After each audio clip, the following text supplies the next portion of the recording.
I am a visible, invisible man. I am simultaneously seen and not seen. I'm not the only one with this condition. I believe we all have it to one degree or another, inhabiting a duplicity or multiplicity of identities, both chosen and imposed. And being ethnically ambiguous in appearance actually makes me more of a chameleon man. Looking at my face prompts some people to wonder out loud about my origins and citizenship. My name, on its own, provokes vocal doubts about my grasp of the English language, even though it's the only language I speak fluently. I've been greeted in Arabic, Portuguese, and Urdu, assumed to be Yemeni, Egyptian, Brazilian, South Asian, Puerto Rican. When I'm told about my doppelgangers out in the world, 75% of the time, they are black men. And although I don't specifically identify as such, I've been invited by black people to exclusively black gatherings. Being ethnically ambiguous means I can belong to a lot of different people and not belong to anyone.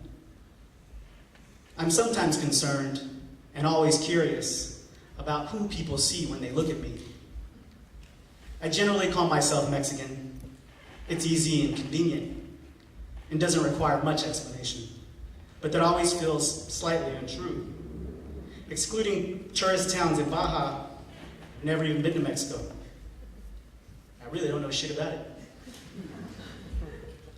Technically, I'm Mexican once removed on my father's side, thrice removed on one side of my mother's side. I'm Indian, generic, unrecognized, unspecified tribe Indian, on all sides and from both sides of the border. I can't tell you what my people called themselves, but I can tell you where my people came from. The genes of my ancient ancestors, who traversed the Arabian Peninsula, North Africa, and the Mediterranean, have surfaced in my flesh. Their genes are often more readily recognized than those of my recent ancestors, who gave me my ethnic identity. So I'm invisible to other Indians and non-Indians alike. At least, I am to those who think they know what an Indian looks like. Being an Indian in America means I'm quite familiar with being simultaneously seen and not seen. We're treated like ghosts. People like to talk about us like we're not here anymore, even when we're right in front of them. Unless we look like a Dances with Wolves extra, our existence remains invisible unless or until we come out. There are other times I feel like a ghost, like when I'm standing right in front of someone for minutes and they don't or won't see me. Or when it's obvious that they do see me and they're clearly trying not to, while it's also evident that they are uneasy with my presence. It's an odd feeling, being simultaneously unseen and feared. Though I truly was an invisible man for the 10 years I passed as a butch dyke, my former estrogen-based biological condition gave me an advantage in that attempt, but not everything is as it seems. And even my best efforts weren't enough to convince myself. Realizing I was a straight man existing stealthily in lesbian spaces didn't make me feel like a fox in the henhouse. I felt like a wolf in the henhouse. It's just that my fur was still on the inside. I am a straight man, unapologetically so. A bearded, brown straight man with 2 Spanish names, but a straight man nonetheless.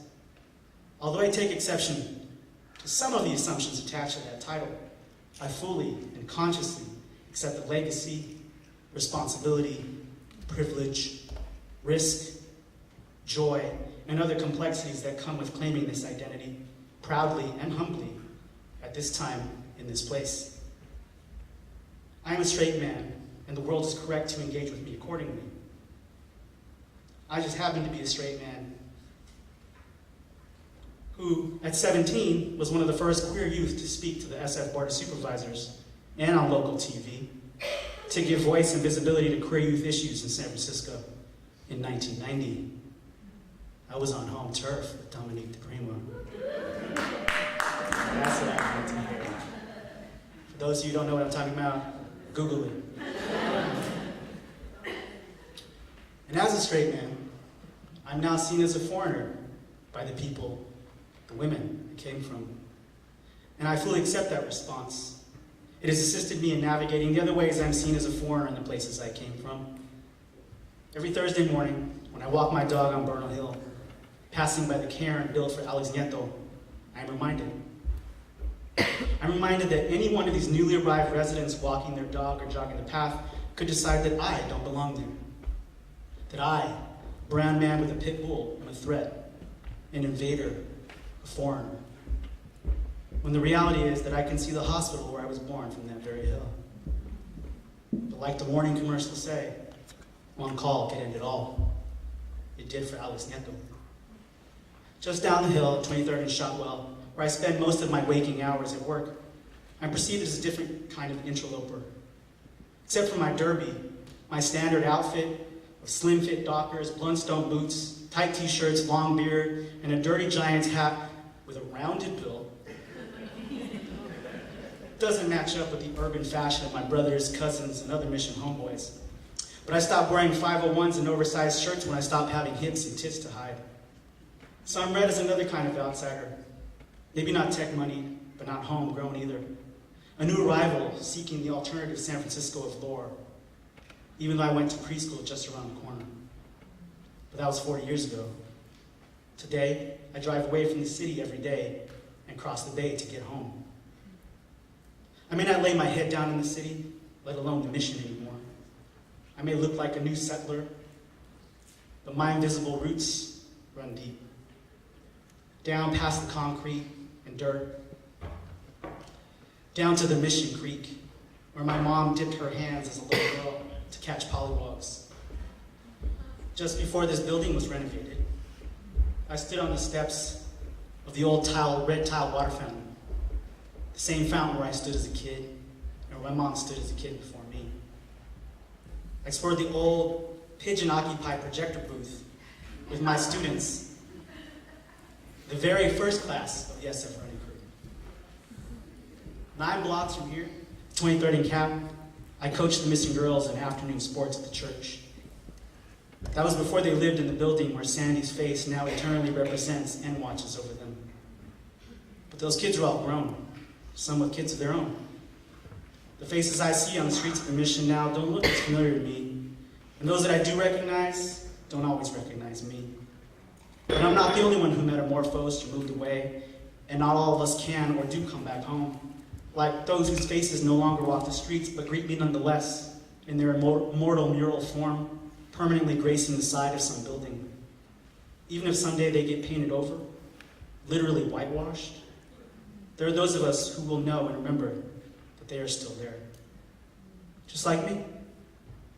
Even if I'm not fully seen, even if I'm not always recognized for the native son that I am, it doesn't change the fact that this place is and always will be my home.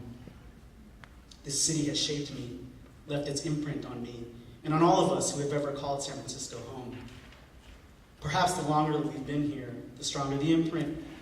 If we were born into the world in this place, our first breath was of San Francisco air. Our first exhale went into this city's collective breath. We left our imprint on this place in return, the people and places we've touched. So even though we may be fewer and seemingly farther between, even if we can't always see each other, I want us to remember, to be comforted and fortified, knowing that we are indeed still here.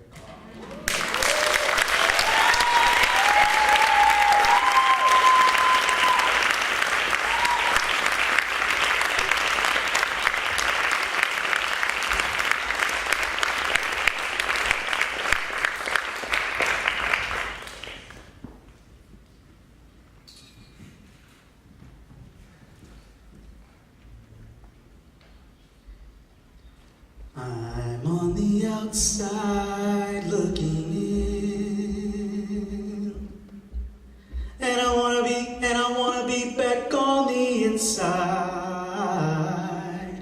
with you. You are with somebody new, and I don't know what to do, 'cause I'm still in love with you.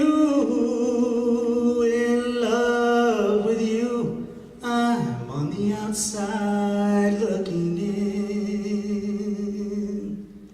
I don't wanna be left outside all alone. Well, I guess I had my day, and you let me go my way. Now it's me who has to pay. I never should have gone away, I never should have gone away and left you like I did, with tears in your eyes. I thought you'd take me back, but now to my surprise, I'm on the outside looking in. Gotta find a way back to your heart, babe. Once again, won't you take me back again? I'll be waiting here till then, on the outside looking in. Won't you take me back again? I'll be waiting here till then, on the outside looking in. On the outside looking in.